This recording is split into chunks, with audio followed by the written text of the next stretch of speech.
So Alhamdulillah, we've gone from the 10th into the 11th of Rajab, 1445, from Monday into Tuesday. For the slaves of Allah subhanahu wa ta'ala that know, we are a mere half a month and another month away from Ramadan. So inshallah, let us start to prepare at this point. Try to prepare. And by preparing, that means any qada sawm, try to do the qada sawm. If you have any qada salah, try to complete those. Any other obligations you try to complete so that if the month of Ramadan comes, or if you don't make it to the month of Ramadan, and Allah subhanahu wa ta'ala takes you back to Him, that you go back to Him in the best way. When we last come together, we looked at the life and times of Abu Umar al-Maqdisi. Today, inshallah, I would like to start from the portion on page 94 at the bottom.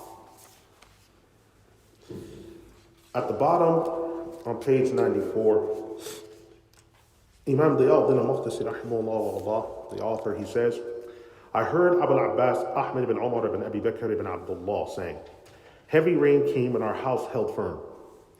Then more came, and I said, at this rate, everything in our house is going to be soaked with the rain. We will not be able to remain here.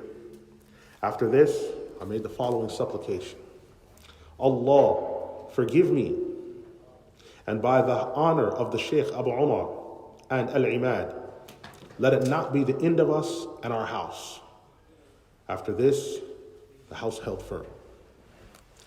We learn from this that the righteous people, the good people, Allah subhanahu wa ta'ala has blessed them, in which when we involve them, we involve their barakah, Allah subhanahu wa ta'ala blesses us. The Sheikh then says, I heard the Sheikh Abu Muhammad ibn Abdul Razak ibn Hibatullah al-Dimashqi saying, the Sheikh Abu Umar used to speak a great deal, and what he would say would indicate what was in the hearts of those present, and every individual did not always understand that.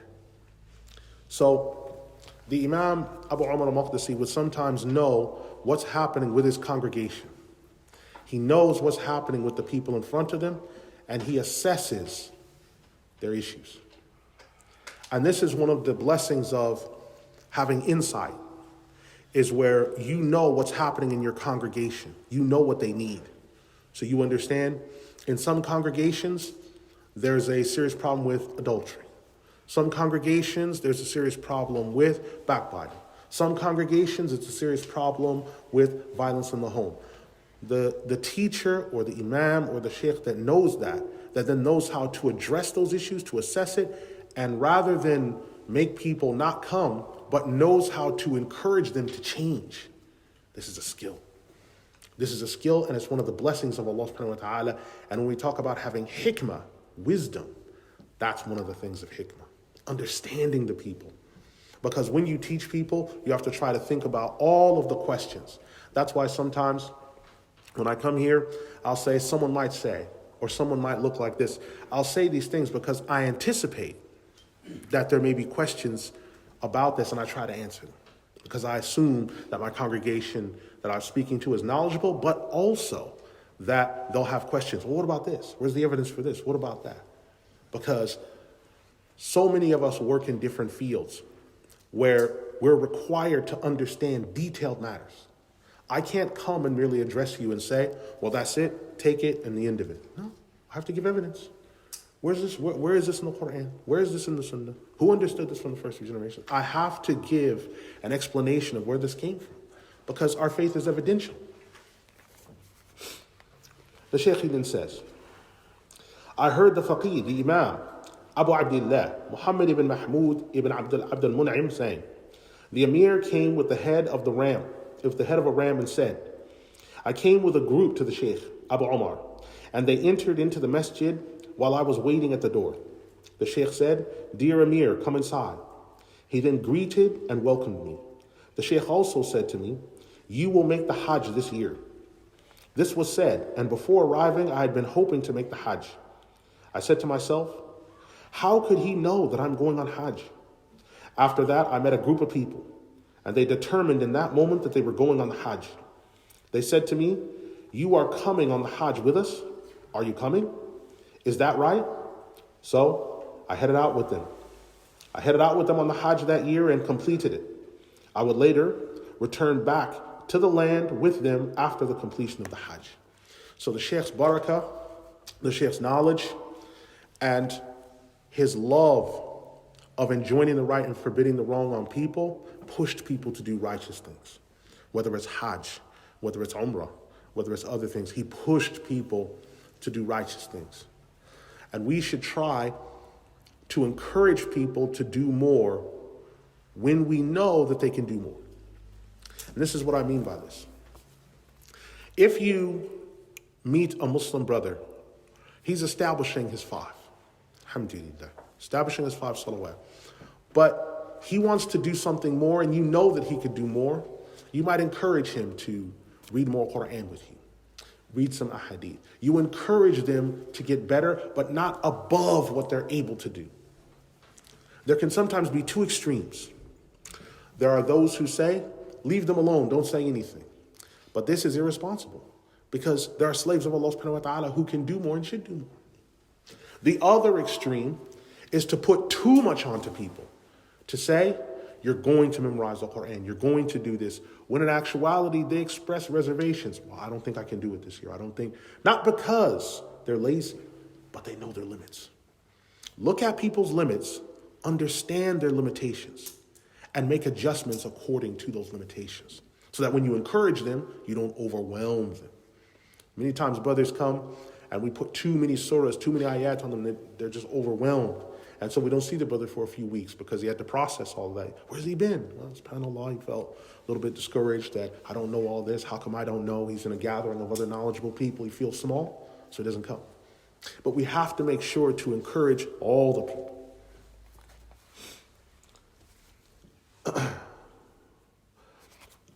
This is Unit 14. Abu Umar is head of the Abdaal and what transpired. Now the Abdaal is a very important topic. There is a hadith that is collected by Imams Ahmed and At-Tabarani. And the hadith runs, there are some 30 Abdaal in Sham. It is due to them that sustenance is sent down, you are victorious. There is another hadith in the same collection that says, there are some 40 Abdaal in Sham, and it is due to them that the sustenance comes down for you, and that the wickedness is pushed away from the people of Sham. Then there's another hadith. That other hadith reads that at the end of time, there will be some of the Abdaal that will come from Sham and Iraq, and they will be the first ones, to greet the Mahdi when he comes to Mecca. This is the state of the Abdaal. So someone could say, well, what are the Abdaal? What is that? Imams have said, such as Abdul Qadir al-Jilani and Ibn Hajj al-Asqalani, they have said the word Abdaal means high-ranking saints, and it's the plural of a smaller word, which is Badil, which means a high-ranking saint. These are the greatest scholars of the Ummah. So when we look across the world, there are many great scholars. But the best of them, the highest ranking of them, are the Abdaal. And it is these people that make global decisions on the Ummah. So let me give you an example. You have the local Imam. He leads the Salah. He carries out the Salah. He carries out the actions. Then you have the Mufti. The Mufti answers questions about what's already been covered, what's already been said. And he resolves these matters. Above him is the Faqih. The Faqih deals with new matters that have come about and explains new issues. Above him are the Qadis. And the Qadis carry out judgments within this Ummah. People that deserve to be punished for theft. making sure Zakat al-Fitr reaches the right people. These people are known as the Qadis. Then above them, you have the Muraji' al-Taqlid wal-Ittiba', those Muraji' who are deserving of imitation and being role models. Now, these people are the people that are the ones that give the rulings about global issues of the Ummah. So, when the Palestine issue first came to the fore, 249 scholars came together and answered what the Muslims should do. When the issue in Afghanistan, in which the Soviet Union was toppled, the people that called for the Muslims to help the slaves of Allah subhanahu wa ta'ala in Afghanistan were more than a dozen scholars of these maraji, these marja, these authorities. Within these authorities, there is the cream of them, and they are the abdal. So the best of them, the best of the best of the best of the best, are the abdal. And they are based in Sham, mostly, and Iraq. You say, well, why wouldn't they be based, the abdal? Why wouldn't they be based in other places? Because the hadith says they're in Sham, and another one says they're in Iraq. And the hadith goes on to say, another hadith in Tabarani's collection, when one dies, he's replaced by another. So they always stay between 30 and 40. Why are they there? Why aren't they in other places? Well, because there are over 70 ahadith in which Allah subhanahu wa ta'ala poured out his blessings on the land of Sham. 70 ahadith. There have been books that have just called Fada al-Sham, the virtues of Sham. 70 ahadith.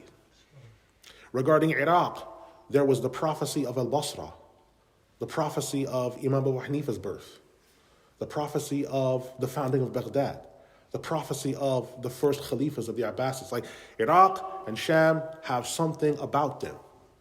That is why they've been given this rank. So the Abdaal are there, but the Abdaal are the best of the global authorities of the Ummah. I'll give you an example of someone who's not from the Abdaal, but he was one of the high-ranking people of the Ummah. In undivided India, so this is before the British arrive, well, after they've arrived, before consolidation. The science of hadith in the Hind, undivided India, had started to die down. And because it died down, people began to suffer from ignorance regarding the sunnah of the Prophet ﷺ and going away from it. But one person had gone more than a decade earlier to Mecca and Al-Madinah and other places and studied Al-Bukhari, Muslim, Abu Dawud, Tirmidhi, Majah, Nasa'i, and came back. This was Waliullah al-Dehlawi. He comes back to undivided India and revives the science of hadith, the study of hadith. This led to a renaissance in the people studying the sunnah, studying their hadith. So even if there's no abdal in an area, there are still high-ranking scholars. And Waliullah al-Dehlawi was one of those people. So the asanid, when people study a hadith, the chains of transmission are almost always going to go through Waliullah al-Dehlawi, major figure. But the abdal have a leader over them. And the leader of the abdal is called the qutb. The qutb means the axis. So when you look at the tire, you see the spokes, and the inner portion of the tire is the axis. So you have the Marja people, they have global jurisdiction of the Ummah's affairs. Then there's the cream of them, which is 40. And then within them, there's the highest of them, which will be the leader of the time. And that is the person that will be the reviver of the religion of his time. Now, there's not always one. Sometimes there's several. One of the recent ones was the late Imam Muhammad Sa'id Ramadan al-Buti. The scholars of Al-Azhar and other places say that he was the Ghazali of this time. Someone might say, well, of course you can say that Abu Ja'far because he's an Arab and this. No, Imam al-Buti was a Kurd. He was a Kurd. So his first language is Kurdish. So he put his effort in, being in Sham, and wound up becoming one of the best of all the people. One of the mujaddids of this time. One of the mujaddids. So let us look at Imam Abu Umar al-Maqdisi as the head of the Abdaal and what transpired. I saw the Prophet ﷺ while in a dream. We were at the place of the central masjid of Damascus, and there was a tall, dark-skinned man with him who resembled Abdul Rahman ibn Ghanam. When I saw that, I was filled with much happiness, and all of us went with him to the gathering to eat. We went out in the direction of the area of Jiruna and went down to another platform. The Prophet ﷺ then went to handle some need, and then we went to the house of someone that had invited us. I said to myself, shall I not head out to meet the Prophet ﷺ? I will ask him to come. So I went and reached the land of the two Qiblas, meaning Jerusalem.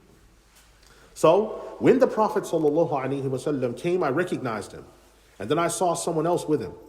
I immediately recognized that the one with him was the Sheikh Abu Umar. May Allah have mercy upon him. I had this dream in the lifetime of the Shaykh Abu Umar. I mentioned this dream to some of my companions of the school, and he said, this is like what has been said of some of the walis, and that the heart matched with the heart of the prophets. I heard the Shaykh Abdullah ibn Abdul Rahman, Atiq, Ali ibn Amir say in the year 604, I was in Marghada for 6 or 6.5 years. So I saw a man delving into Zuhud, named Abul Hasan. And when the people of Zuhud were mentioned in his presence, he said, there is no one like the Shaykh Abu Umar, who is based at the foot of Mount Qasiyun. This is a mountain in Syria, outside of Damascus. I said to him, so what is his virtue and rank? The man said, you know it. I said, I was the closest of people to him and know him. The man said, news came to us from the Sheikh Abul Faraj from Sarandil. Sarandil is our word in Arabic for Sri Lanka. So there's some great scholars from Sri Lanka as well. Scholars often know one another through lineage chains, through chains of knowledge. And so sometimes you'll meet someone and you'll say, how do you know Sheikh so-and-so? Oh, I know him through Sheikh so-and-so. Him and I met through this person. It's like the scholars are family by knowledge. You have family by cousins, by blood. You say, well, who's he? Well, he's the father of so-and-so. That's your aunt. Oh, that's why he's my cousin. You know these people. Well, the scholars have a similar thing. There's a family of knowledge. It's a family of knowledge. And so the scholars will be connected through different people. So sometimes I won't know someone personally, but when they mention someone to me, they say, do you know so-and-so? Who do you take from? And they'll mention who he takes from. And I say, wait a minute. I have him in my chain through my sheikh. Okay, he's good. I'll just know based on that, through who he is. And that's the family, the knowledge tree of the scholars.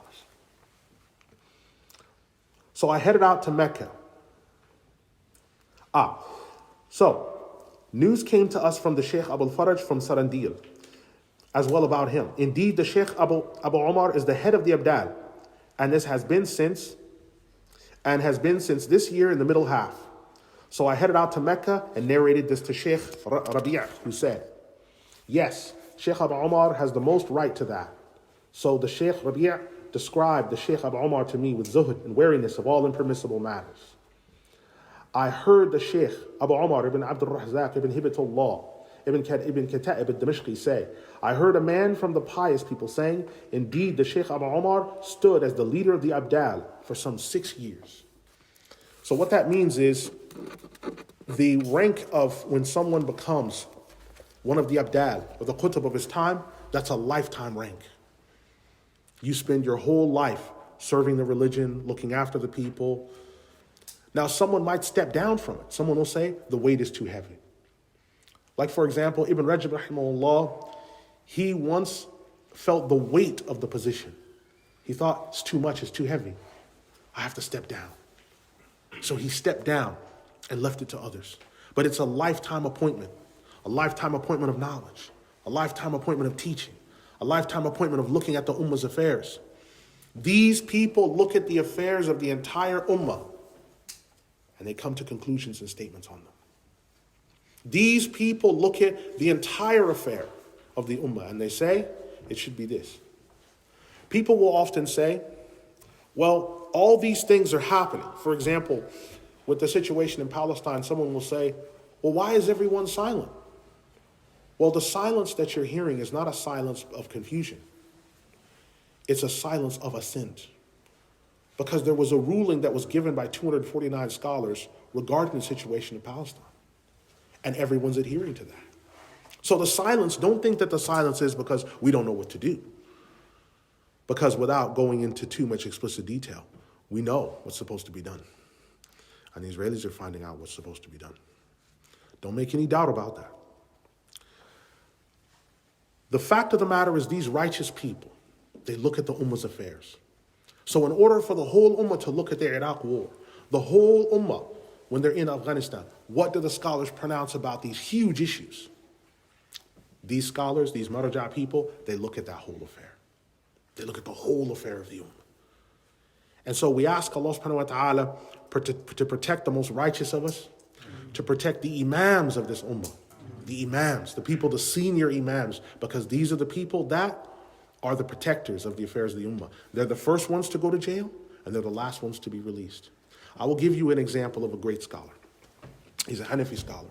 His name is Sheikh Muhammad Awad Ibrahim. He died at 118. This was just 4 years ago. An Egyptian scholar. When the communist government of Egypt came to power, he was in exile for more than 50 years. He was in exile. After the revolution, he comes out of exile. And he steps forward. And I'm not an emotional guy, but I was affected by it when I saw it. Because you see a man who's maybe 5 foot, surrounded by some of the greatest scholars of this era. And they're kissing his hands, kissing his forehead. They're getting out of the way because they recognize who this man is. This tremendous man who was in exile for more than 50 years, standing against communism. So he started teaching his books again to a bigger public platform and everything else. He taught his last book, made a dua, said a couple good things, and then died. These are the senior imams of this ummah. The first ones to go to jail, the last ones to come out. But Muhammad Awad Ibrahim, the strength that he showed, his courage, the way he said, we don't worry about what earthly weapons can do. We worry about what Allah has willed. Understand, these sheikhs and these people, the sheikhs of the sheikhs, the most righteous of the most righteous, they show respect to them. That is why we want to be in obedience to Allah subhanahu wa ta'ala and have the right leadership. These are difficult times. Sometimes these times are uncertain. And in times of certainty, you need certainty. In times of uncertainty, children look to their parents. Younger brothers look to their elder brothers. Wives look to their husbands. We as believers, the rank and file, look to the imams of the ummah. What we want to know is, what have the imams of the ummah said? Anyone can say things. They get a video out, they put up their phone, they start talking. Anyone can do this now. But the people that are in charge of the ummah's affairs, what do they say? And once we find that out, then it brings our hearts to good. Certainty enters into our hearts. And we stand and we strive. We come to our next portion, Unit 15. Abu Umar's advice to the people, both elite and laity. The Sheikh, may Allah have mercy upon him, almost never heard anything that was not permitted, except that he worked to change it. If one of the kings had done some impermissible act, the Sheikh sent him a letter. This happened once, and we heard one of the kings of Sham say the following: "This Sheikh is my partner in my kingdom of rule." The Sheikh was not shy of saying the truth in the presence of anyone, no matter the rank.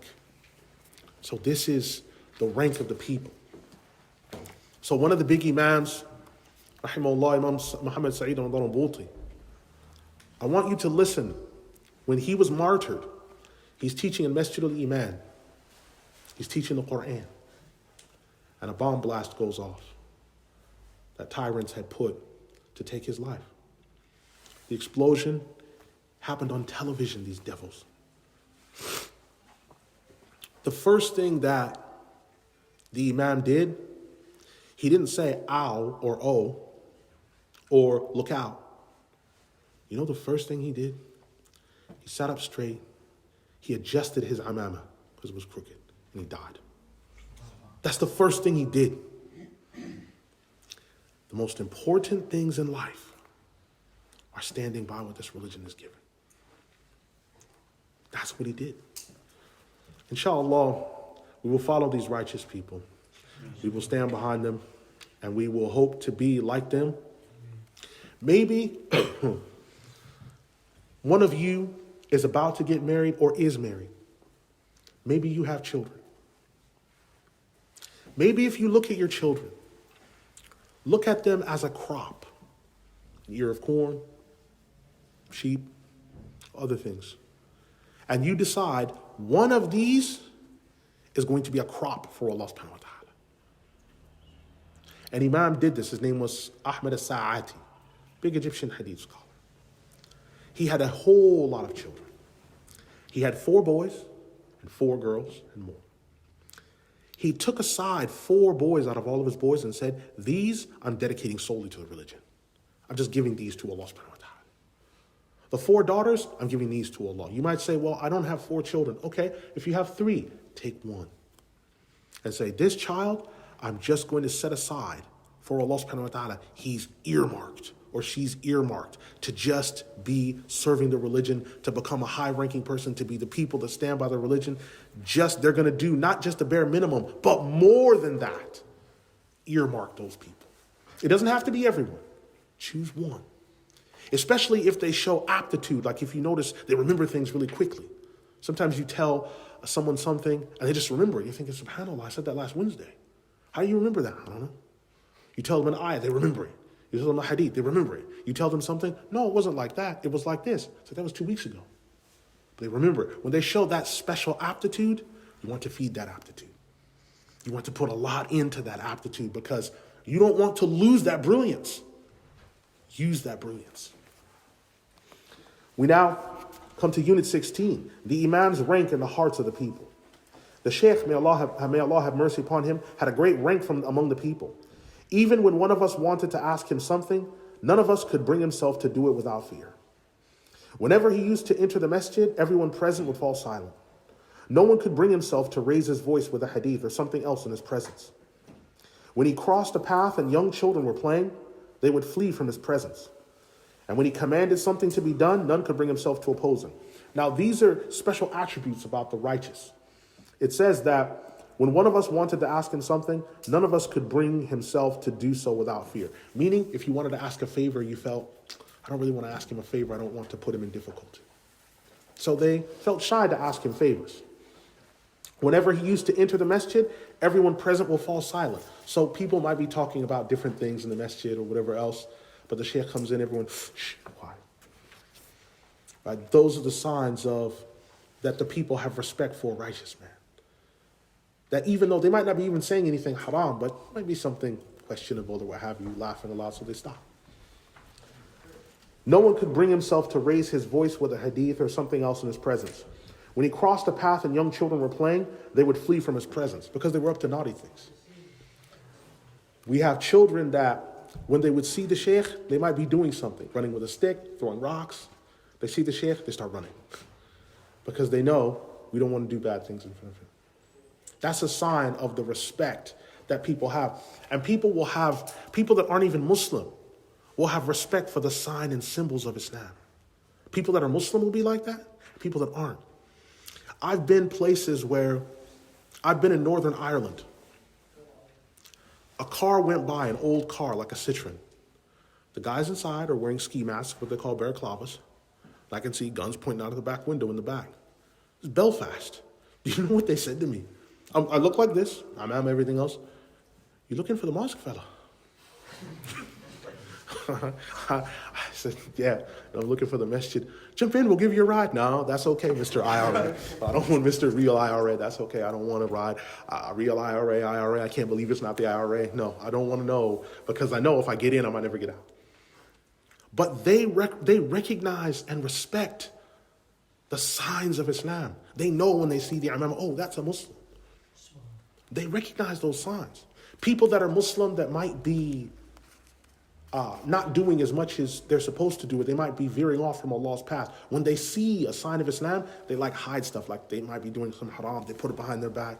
That's not. We shouldn't chastise those people and say, oh, look at those people, they're hypocrites. No, they're not. That's proof that they know what they're doing is wrong. That's a good thing. That they know, oh, I need to put this behind my back, I need to avoid this. That's a good sign. That means that they know it's wrong. We should encourage those people. So when you see them kind of hanging outside, they're kind of doing bad things, you should invite them in. Try to talk with them. Because those people, you don't know who Allah subhanahu wa ta'ala could just turn. And next thing you know, who was the worst of people becomes the best of people. You don't know. No one transgressed what he ordered on Mount Qasiyun. And any that assisted him with anything transgressed anyone in a matter, or other than that, the case had to be brought to him alone. So whenever someone did anything, if someone was wronged, they always came to him to resolve it. You may have someone in your family who is the resolver, he's the ambassador. For me, it was my older sister, she was the ambassador. Janazas need to be organized, other people need to be done, she was the ambassador. Everyone knew, you come to her, she'll get everything sorted. Well, similarly, there are sheikhs that we know, we go to them, they'll get everything resolved. And so we go to them with these issues. I'm trying to do this business deal, but this happened. I'm looking to set up this business deal, but then this happened. Or I'm looking to do this, but he says that I didn't. Okay, did you write this contract down? No, I didn't write it down. Okay, did you make an agreement? We did, but we want to change the terms of the agreement. It's those people that you go to. My maternal uncle, the Imam Muwafaquddin Abu Muhammad Abdullah bin Ahmad, was overheard by me saying after the death of his brother, the Sheikh Abu Umar, my brother, may Allah have mercy upon him, sufficed us with many things indeed. Whatever he used to do, we always found the strength to do it as well. So he encouraged them, go ahead and do this. So they would do it as well. So the Imam had a high place in the heart of people because of the fact that he stood by this religion and he encouraged others. So we want to encourage others as well. Unit 17. Allah placed love of Abu Umar in the hearts of people. Allah, mighty and majestic is He, had indeed placed love of him in the hearts of the creation. And we will look at some examples.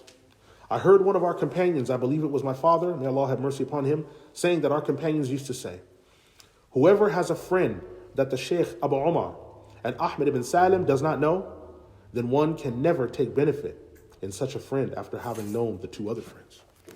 What this is the two big walis of Allah subhanahu wa ta'ala were Abu Umar al-Maqdisi and Ahmed ibn Salim in their time. They're not the only, but they were two of the standouts. So if someone doesn't know who they are, then where are they taking knowledge from? There are certain righteous people in this ummah that are established on things, that the ummah has met with agreement. The ummah has met with agreement, the Imam Abdul Qadir al-Jilani, the most of the rank and file, they know who this is. The ummah has met with agreement, Imam al-Ghazali. The ummah has met with agreement, Baha'uddin Shah Naqshband.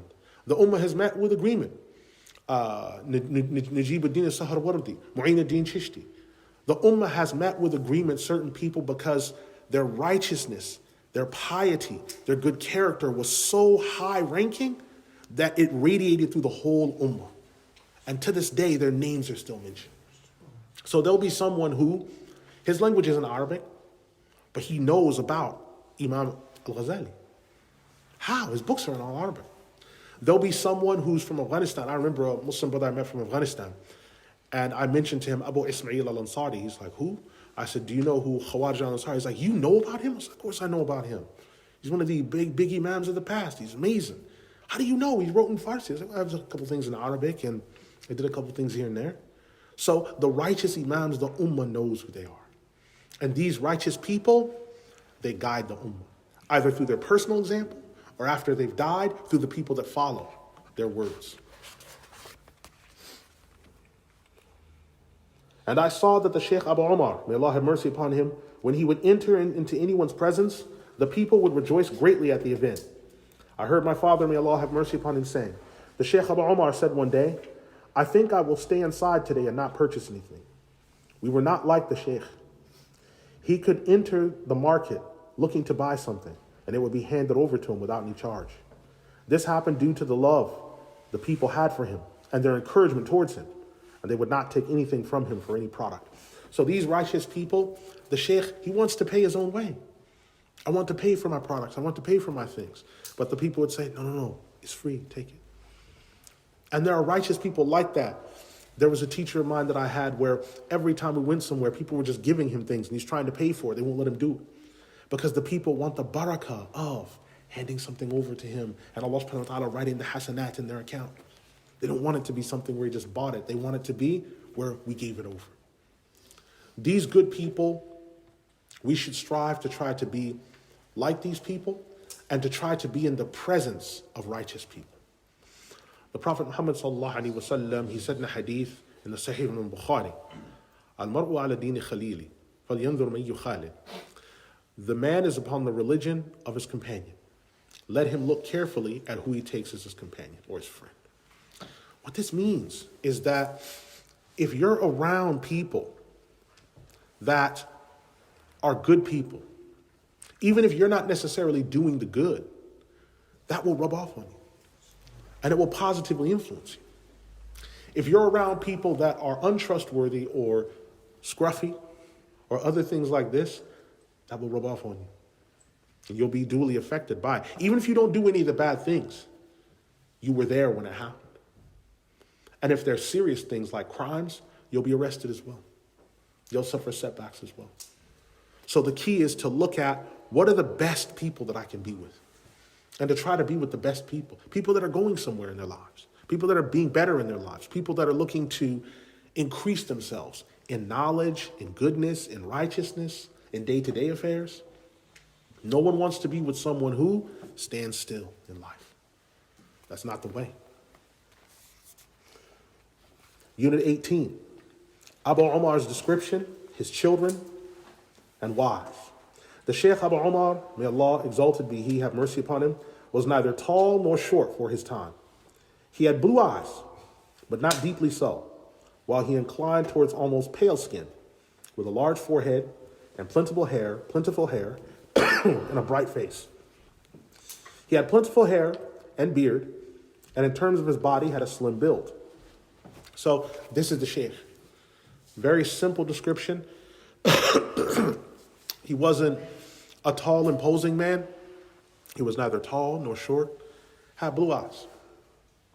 Skin is kind of pale, but not completely so. He mentions his wives.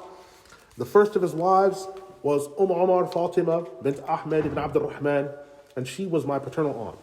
She was older than him, and she stayed with him until she became elderly and was bedridden. She died before him by a few years. During their marriage, she had given him the following children in order of birth: Omar, Khadija, Amina. The males and females that were born died while they were young. Sheikh Abu Umar then married the daughter of the peacock of Al-Bayra, the very swan of the Arabs. She was from the land of Jerusalem. During their marriage, she gave birth to 2 daughters, and both her and her children died during his lifetime. So the Sheikh had lots of tests. So we see that what happened with the Sheikh, his children die in his lifetime, most of them. His wives, now someone might say, well, why did his children and his wives, why did they die in his lifetime? We need to go back to the very beginning of this series. When you remember when the Crusaders arrived in Al-Aqsa, and the Muslims had to leave from there to Damascus. Because of the severity of the trip, the difficulties after being in a war, many of them picked up typhus, TB, other illnesses that come from being in war, like what we're hearing about now in the news where people are starving, they're picking up diseases that normally are easy to cure. But with the absence of good medical treatment, they suffer these diseases. Well, the Shaykh Abu Umar, his health didn't fully recover even after having reached Damascus because of the difficulty he underwent. But the man was still patient. He lost his wife in his lifetime. He lost his children in his lifetime. Only a few of his children survived. So if you think about that and say, I've lost things in my life, but can you say you've lost most of your children? Can you say you lost your wives? That should be encouragement that in spite of the difficulties, whatever tribulations that happen, you push through anyway.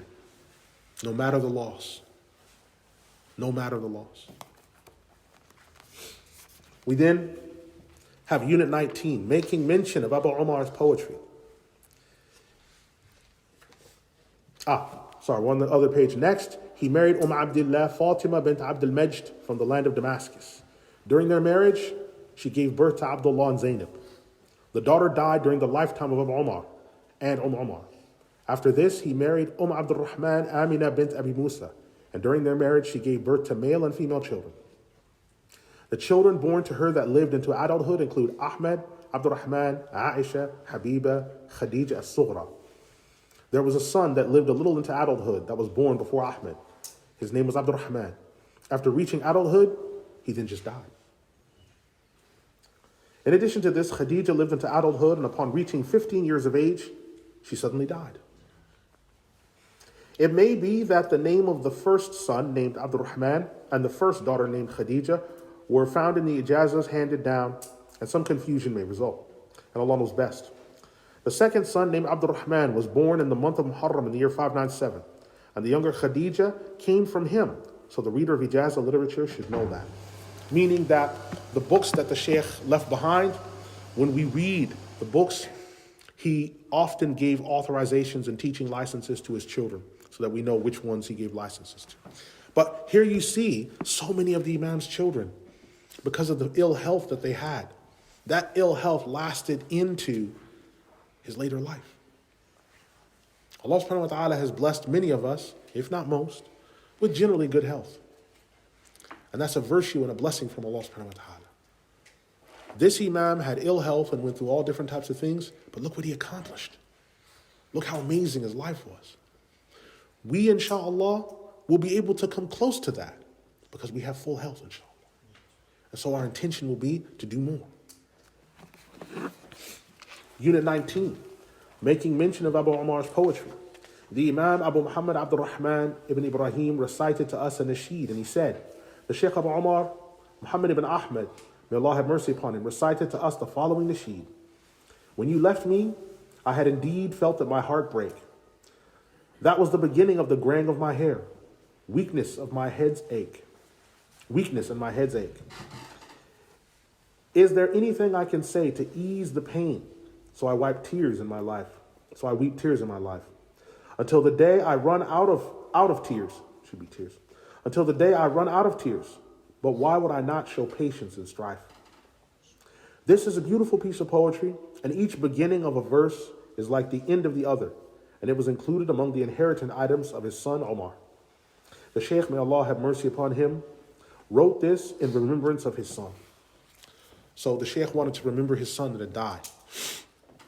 So he writes this poetry. This becomes a sadaqah jariyah. So if you want to do something where someone that you particularly love, they lost their life for whatever reason, and you want their life to live on, you want their name to live on, dedicate something in their name. If you open a masjid, if you open a charity, if you sink a well, any of these things, do something to where their name just lives on. Every time the people bring the water up from the well, every time they go to that class and that school, that reward it's being written into their account. Leave behind a legacy, not just for yourself, but for them as well. Because they will be waiting in their grave for all the barakah and the reward, the salam from the people that visit them, or the salam from people far away that sent it to them. But send some blessings their way. And Allah subhanahu wa ta'ala will reward you with abundance. Poetry was recited to us by the Imam, the Hafiz, Abu Musa Abdullah ibn al-Hafiz, who said, my maternal uncle, the faqih, the scholar, the zahid, recited the following poetry to us himself. Assembly of companions and my brethren to me, I say to you true words now, hear these words from me. Righteousness, fear of Allah, along with Iman. I advise you sincerely to have this along with Ihsan. Stay away from the filth of idols and images, graven indeed. Take hold of the obedience of the most merciful, then you will succeed. He commands you to be an enemy to the shaitan, also known as Iblis. Avoid his plans and schemes so your mind can be at peace. And stay clear of wrongdoing, perversion, and slander to boot. This along with kufr, fusuq, and disobedience at its root. This behavior leaves you destroyed in Allah's greater plan. For you allow sins to be beautified that will deceive man. What power does this worldly life have over you? And what do you get? Think about the great battle when the two groups met. This life is only a time for struggle, hardship, and exhaustion for father and son. Abandon chasing after it for the piety towards the merciful one. Pleasure taken in this earthly life, gray the sorrowful hair of many men. This is all condemned in the decisive criterion so that you might learn a lesson. Both the wealthy and the destitute know the truth about this life's game. All you see is laid waste with nothing remaining but his name. So what the Sheikh is trying to put across is we have the things that we enjoy to do in our daily life. Do those things. But know that what you want to leave behind is something long-standing. So if you enjoy doing sports, alhamdulillah, you enjoy doing it. If you enjoy watching programs, halal programs, then you do that. That's fine. But when you're thinking about a legacy to leave behind, something big, you think about something long-standing. Some type of sadaqah jariyah, long-term sadaqah that carries on, some type of good righteous deed, something where long after you and your family, it carries on. Think about this. It's been 900 years. The Shaykh Abdul Qadir Jilani, he dies 561 Hijri, rahimahullah. It's been 900 years since he died. 900 years. And people are still visiting him in Baghdad. Think about that. It's been 900 years. How do people still remember him? Because the footprint he left, the righteousness he did, the people that followed after that time, the good people that listened to him, like all these things, and the fact that he had a habit in which every Thursday he would cook for the weak and the oppressed in his area, and he would hand out food. And that act has been going for that 900 years. It's not stopped. They still hand out food on Thursdays or another day they choose. Every week they hand it out. It's not stopped. This is a tremendous blessing. Tremendous. So he's left behind investments for this life. We might think of investments in terms of property, houses, loans. Those things have their place.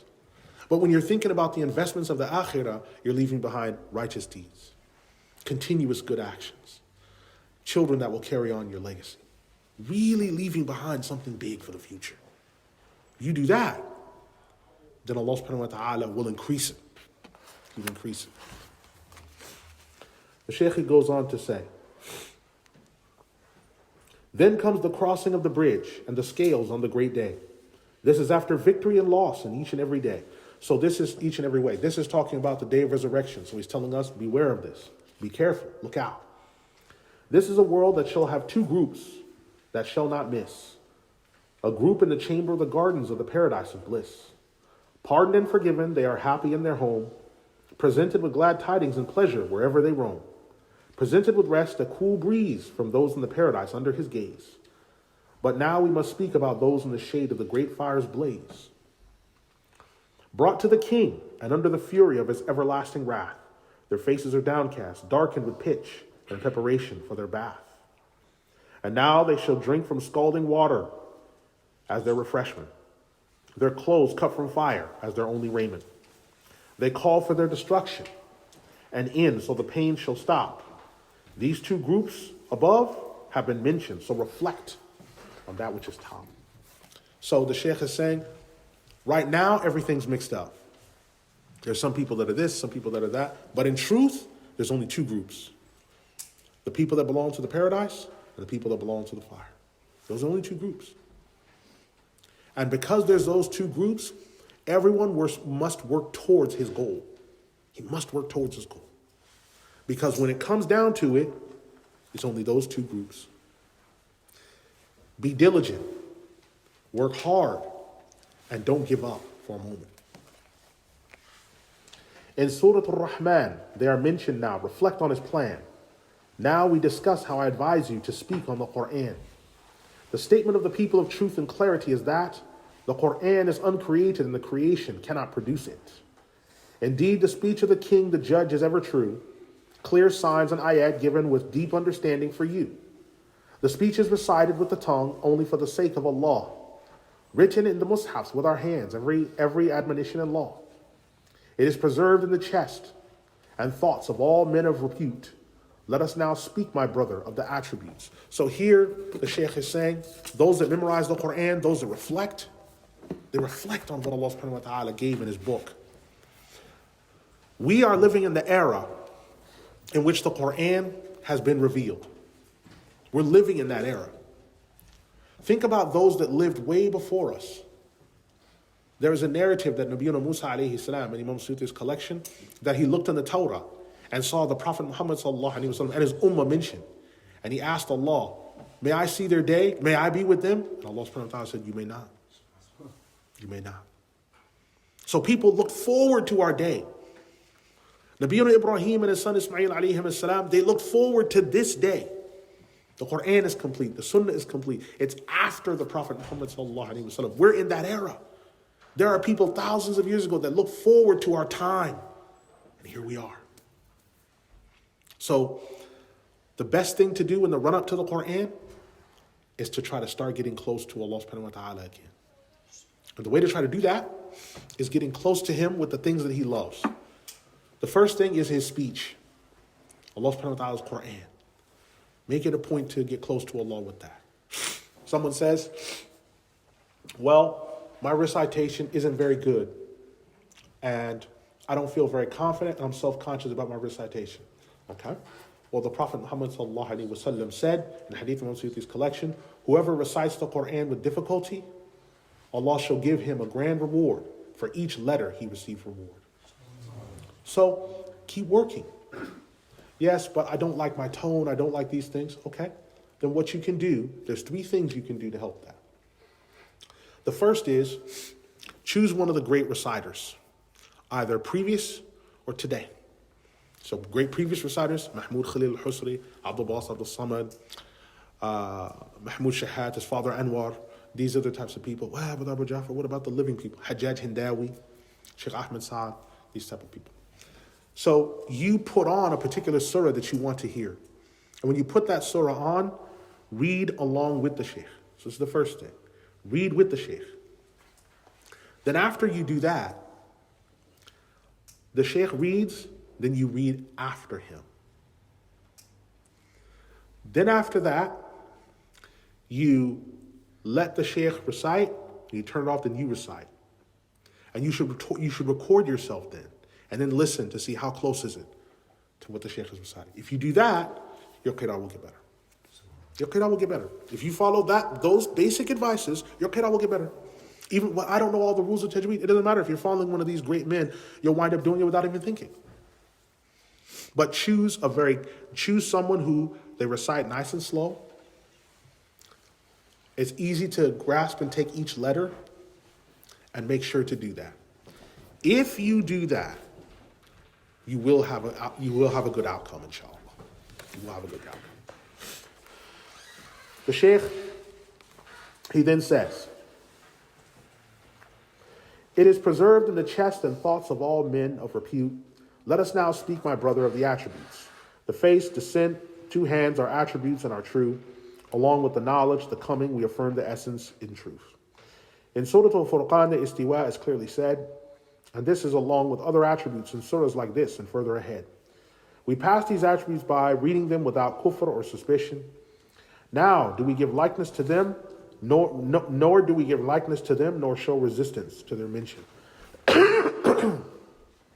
We have no proof and interpretation as some engage. The people of preservation and precision didn't do so in the bygone age. The same holds for the followers, the people of Ihsan. They are the students of the companions, the best of creation, from Adnan. And so forth, every scholar of high rank previous took the policy, passed them by as they come, while knowing Allah knows its reality.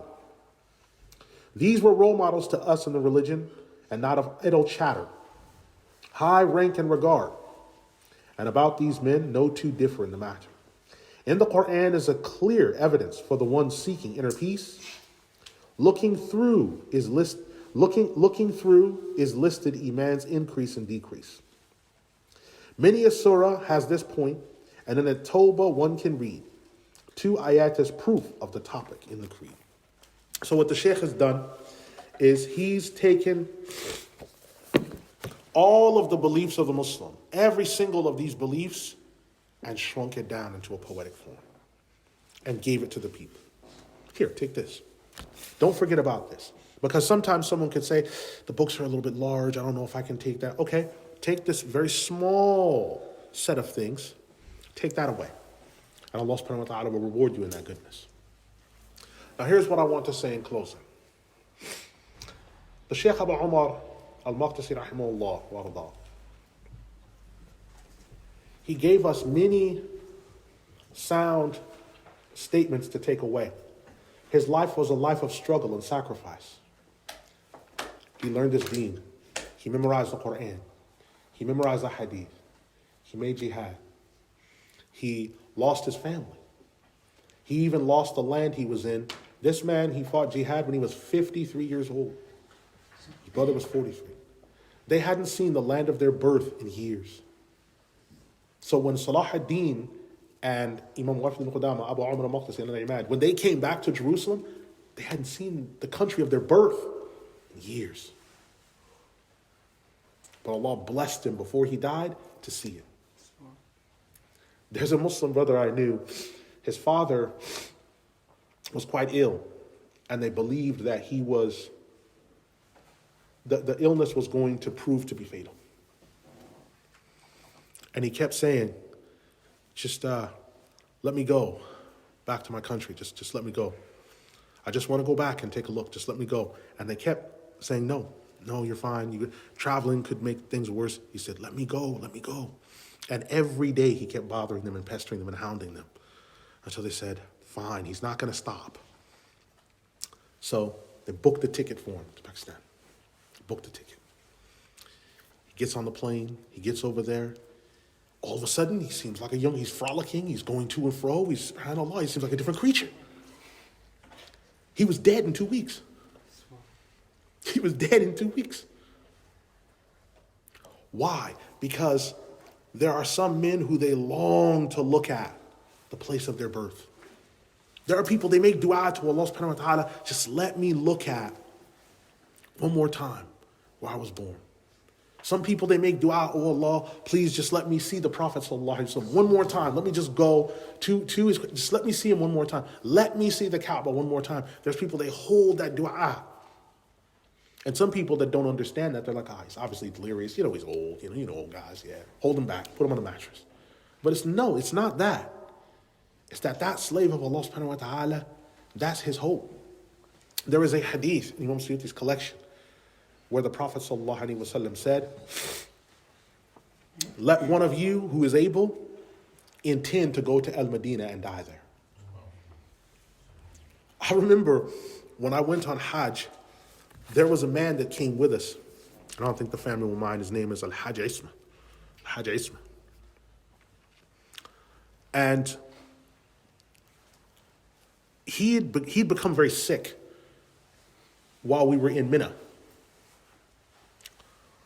And they came to me because they said, we need a translator to explain to the ambulance crew that he's fallen down. It looks like he's had a heart attack. This is around Fajr time. So I said, okay, no problem. So myself and a Libyan guy called the ambulance that came and got him. And he generally recovered, but he needed x-rays. When it came time to move to Al-Madinah, the Hajj group leader said, Brother Abu Jafar, I'm putting him with you. I don't know him. Why are you putting him with me? Just in case anything happens. I was like, what's going to happen? He says, you'll see when you meet him. What I'm about to tell you, I was heated when I found this out. So I get on the bus with Al-Hajj Ismat, and I said to him, how are you doing? He said, I'm fine. I said, we're on the way to Al-Madinah. He said, yes. I said, so what are you thinking about doing? You're going to visit, everything else?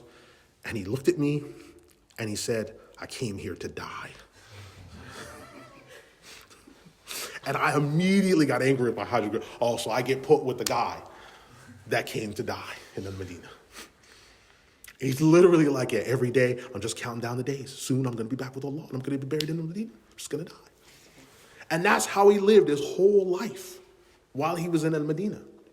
So yeah, I'm going to die soon. So he said, when I die, Brother Abu Jafar, make sure that this goes to my son. Make sure this suitcase, these things belong to my wife. I said, don't keep talking to me about this stuff. Don't keep talking to me about this stuff. But he kept talking about soon, Brother Abu Ja'far. SubhanAllah. It's like those movie posters you see, coming soon. It's like, no, don't talk like that. But he really did want to fulfill that hadith. But when you look and you saw the last day of Al-Madinah, last day we were in Al-Madinah, he was so sorrowful and sad. He's like, oh Allah, if you're going to take me, do it now. All the whole time he's waiting to get on the bus. We're about to get on the bus. I said, come on, Hajj, let's get on the bus. And he looked up at the sky, just that one more time, just wistfully. Maybe I'll get killed here. Just that one last time. But no. He came back to the UK. He went another couple times, and then sometime after he died. I'm not sure whether he died in Medina. But you see the people that are longing. There are scholars that, some big ulama, a lot of them from Sindh, Muhammad Hayat al-Sindi, Abdul Rahman al-Sindi, Al-Abadi al-Sindi, big hadith scholars from Sindh, so many of them are buried in Mecca and Medina. I didn't realize how many Sindhis. If you do a really careful study of hadith scholars, you'll find, like 300 years ago up till now, the Sindhis have a strong hold on hadith. I don't know what it is where Allah subhanahu wa ta'ala sprinkled something on the people of Sindh and blessed them with hadith knowledge. You will find scholar after scholar with the ending on his name as Sindhi, Muhammad Hayat as-Sindi. And when you study Bukhari and Muslim, Muhammad Hayat's name will come up several times. This Sindhi man who came from the Sindh, another one that will come up was Abdul Rahman al-Sindi. So many times they'll come up. And there's so many of them buried in Jannatul Baqiyah. So many. Because their aspiration was, inshallah, I'll die in Al-Madinah. Imam Abdul Ghani al-Lubadi, rahimahullah, he died 1319. He died on Hajj. He died on Hajj. Allah subhanahu wa ta'ala took him on Hajj. He's buried in the graveyard of Mu'al. So, the point I say all this about is that we should desire an aspiration like those people. Some aspire to see their homeland for one last time. Some aspire to see Rasulullah sallallahu alaihi wasallam one last time. Some aspire to see the Kaaba, and they work towards it. Now, you don't have to necessarily work towards, I want my last place to be this, but you can work towards an aspiration. What do I want to do? And then make practical steps towards that aspiration. Just strive every day, a little bit every day, a little bit every day. And you'll have victory from that. أقول قولي هذا استغفر الله لي ولكم أستغفر الله إن الله غفور رحيم ولا إله إلا الله اللهم اغفر لنا المؤمنين والمؤمنات والمسلمين والمسلمات والمحسنين والمحسنات والمجاهدين والمنقبات الأحياء منهم والأموات. Oh Allah, we ask that you bless this gathering, the people in it, and you put goodness in them so that they're better than how they came. And oh Allah, we ask that you make us among those who strive for your sake and your sake alone. Oh Allah, we ask that you bless the slaves of Allah wherever they may be, through whatever sufferings and difficulties that they're going through. Oh Allah, we ask that you send your peace and blessings upon the prophets, the companions, and those after them.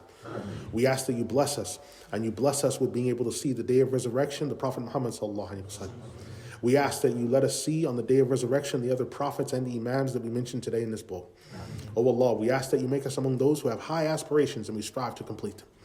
Oh Allah, we ask that you make us among those who are sincere in their efforts, no matter how small they are, but you put blessing in them. Oh Allah, we ask that those who make large efforts, that you give them the strength to take the large efforts and benefit handsomely and take many with them. Oh Allah, we ask that you protect us from the evil of the sins that we may do and the evil of our own actions. Oh Allah, we ask that you protect us from the punishment of the grave and the tribulation of the grave. Oh Allah, we ask that you protect us from shaitan and all the people that serve him in different places and high places and principalities throughout the world. Oh Allah, we ask that you protect us from the error of the false Messiah if it comes in our time. Oh Allah, we ask that you make us among those who stay away from the false Messiah and those who might serve him. Oh Allah, we ask that you protect and have mercy upon the mujahideen throughout the world striving to implement this word of Allah. Oh Allah, we ask you have mercy upon the scholars, the righteous, all of the different categories of scholars throughout the world and put goodness in them. And oh Allah, we ask that you give us righteous progeny so that they might carry on our name and continue with this message. Wa sallallahu wa sallam wa baraka ala sayyidina wa nabiyyina wa rasulina Muhammad ibn Abdillah wa ala alihi wa ashabihi wa sallam ajma'in ya hamid rahimin. Subhanaka Allahumma wa bihamdika wa ashhadu an la ilaha illa ant astaghfiruka wa atubu ilayk. إنه غفور رحيم يرحمني ورحمني ولا إله إلا الله.